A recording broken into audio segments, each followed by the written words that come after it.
విజయనగరం జిల్లాలో ఎన్టీఆర్ భరోసా పింఛన్ల పంపిణీ సందడిగా కొనసాగుతోంది. ఎమ్మెల్యే పూసపాటి ఆదితి గజపతిరాజు లబ్ధిదారులకు పింఛన్లు అందించారు. సంక్షేమం అంటేనే ఎన్టీఆర్ గుర్తుకు వస్తారని చెప్పారు. కూటమి ప్రభుత్వం ప్రజలకు ఇచ్చిన హామీలను అమలు చేస్తుందన్నారు.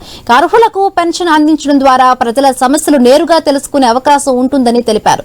దేశంలో ఎక్కువ పెన్షన్లను ఏపీ ప్రభుత్వం అందజేస్తున్నామంటున్న కూటమి నేతలతో మా ప్రతినిధి రమేష్ మరింత సమాచారం అందిస్తారు. ప్రభుత్వ ఆధ్వర్యంలోని విజయనగరం జిల్లా కేంద్రంలోని ఈరోజు పెన్షన్ల పంపిణీ పండగ వాతావరణంలో జరుగుతుంది. ఈ పెన్షన్ల పంపిణీ ఏమో నేరుగా ఇంటింటికి కూటమి నాయకులు వెళ్లి వాళ్ళకి అందజేయన ప్రక్రియను మనం చూస్తున్నాము. ఈ రోజు మనతో పాటు విజయనగరం ఎమ్మెల్యే అతిథి గజపతిరాజు గారు ఉన్నారు. ఆవిడ అడిగి మరిన్ని విషయాలు తెలుసుకుందాం. అమ్మ, ఈ పెన్షన్ల పంపిణీ ప్రతి నెల ఇంటింటికి వెళ్లి నేరుగా మీరు అందించడం పట్ల ఎలా ఫీల్ అవుతున్నారు? అంటే ప్రజలు చాలా సంతోషంగా ఉన్నారు. మాకు కూడా సంతోషం అనిపిస్తుంది. ఎందుకంటే మనం మొత్తం భారతదేశంలో మనం హైయెస్ట్ పెన్షన్ ఇవ్వగలుగుతున్నాం అనేది మనం నిజంగా ఒక గర్వపడే విషయం. ఎందుకంటే మనం ప్రజల్ని ఎవరికైతే లేని వారిని మనం హెల్ప్ చేస్తున్నాం. అలాగే మనం అడుగుతున్నాం అన్నమాట. కొంతమంది దీంతో ఏం చేస్తున్నారంటే అది చదువు కోసం వాడుతున్నారు కొంతమంది, అలాగే కొంతమంది మందుల కోసం వాడుతున్నారు. ఈ విధంగా చాలా ముఖ్యమైన విషయం అన్నమాట. వాళ్ళు ఏ విధంగా ఎవరు కూడా వేస్ట్ చేయట్లేదు, అందరూ కరెక్ట్గా సరిగ్గా వాడుతున్నారు. దాంట్లో ఫుడ్ అనేది డైలీ లైఫ్కి బతకటానికి వాళ్ళకి ఉపయోగపడే విధానంగా మనం ఇవ్వటం అనేది చాలా గర్వంగా మనం ఫీల్ అవుతున్నాం.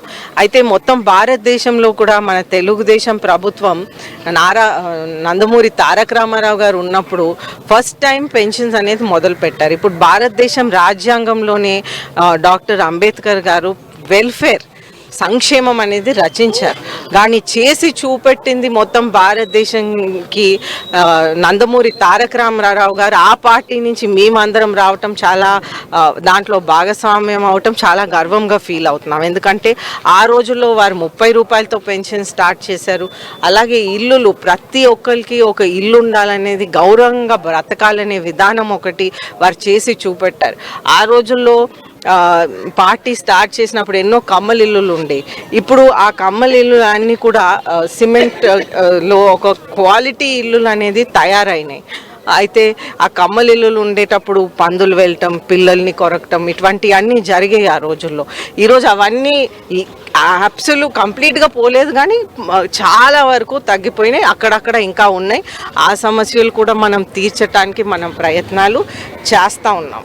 గారు, ఇప్పుడు మనం చూసుకుంటే కూటమి ఆధ్వర్యంలో నాయకులు నేరుగా ఇంటింటికి వెళ్ళి ఇస్తున్నప్పుడు వాళ్ళతో డైరెక్ట్గా ప్రజాప్రతినిధులు కలిసి ఒక అవకాశం కూడా దీని రకంగా కల్పించిందని చెప్పుకోవచ్చు ప్రభుత్వం. అఫ్ కోర్స్ మనకు ఒక అవకాశం, వాళ్ళకి వేరే ప్రాబ్లమ్స్ ఉంటే కూడా వాళ్ళు మనకు చెప్పే అవకాశం. ఇప్పుడు మనం ఒక ఇంటికి వెళ్ళామంటే పక్కింటోళ్ళు ఆ వీధంతా ఉంటారు, ఆ వార్డ్ అంతా ఉంటారు. ఇంకా వేరే ప్రాబ్లమ్స్ కూడా ఉంటే వాళ్ళు మాకు చెప్తారు. అయితే మాకు ఆ సమస్య తీర్చడానికి మనం ప్రయత్నం చేస్తాం. అయితే ఈరోజు మనం పెన్షన్స్కి వచ్చాం. ఫారెన్ మెడికల్ స్టూడెంట్స్ది రిజిస్ట్రేషన్ ప్రాబ్లం ఉంది. అది నేను పోయినసారి అసెంబ్లీలో కూడా మాట్లాడాను. చాలా మటుకు అన్ని విధాలుగా జరిగారు. బీజేపీ నుంచి సంబంధించిన శ్రీహరి గారిని అక్కడ చైర్మన్గా పెట్టారు. వారు వచ్చాక అలాగే ఇంకా మనకి సత్యకుమార్ గారు, హెల్త్ మినిస్టర్ గారు సత్యకుమార్ గారు ప్రయత్నాలు చేసి, అంటే అది చాలా డీటెయిల్ స్టడీ ఉంటుంది అది చేయటానికి. ఎందుకంటే వాళ్ళు ఏ యూనివర్సిటీలో స్టడీ చేశారు, ఆ యూనివర్సిటీ సరిగ్గా ఉందా లేదా. బేసిక్లీ కరోనా టైంలో కొద్దిగా ప్రాబ్లం వచ్చింది, వాళ్ళు రిటర్న్ వచ్చేసారు. మళ్ళీ వాళ్ళకి వెళ్ళటానికి వీసాస్ దొరకలేదు. సో ఇక్కడ వాళ్ళు కరెక్ట్గా ఇంటర్న్షిప్ చేశారా లేదా, ఎందుకంటే కొంతమంది చేశారు, కొంతమందికి జరగలేదు. అయితే అవన్నీ కూడా ఈచ్ స్టూడెంట్ తీసుకొని ఆల్మోస్ట్ మన స్టేట్లో 3500 స్టూడెంట్స్, ఈచ్ స్టూడెంట్ని తీసుకోవాలంటే అది మినిస్టర్ గారికి, సత్యప్రసాద్ గారు, అలాగే శ్రీహరి గారు చైర్మన్ గారు నిజంగా వారు చాలా డీప్గా స్టడీ చేశారు. అయితే ఈ రోజుల్లో అది జరుగుతూ ఉంది. ఆ ప్రాబ్లం కూడా వారు చెప్పారు, అది మొదలైంది.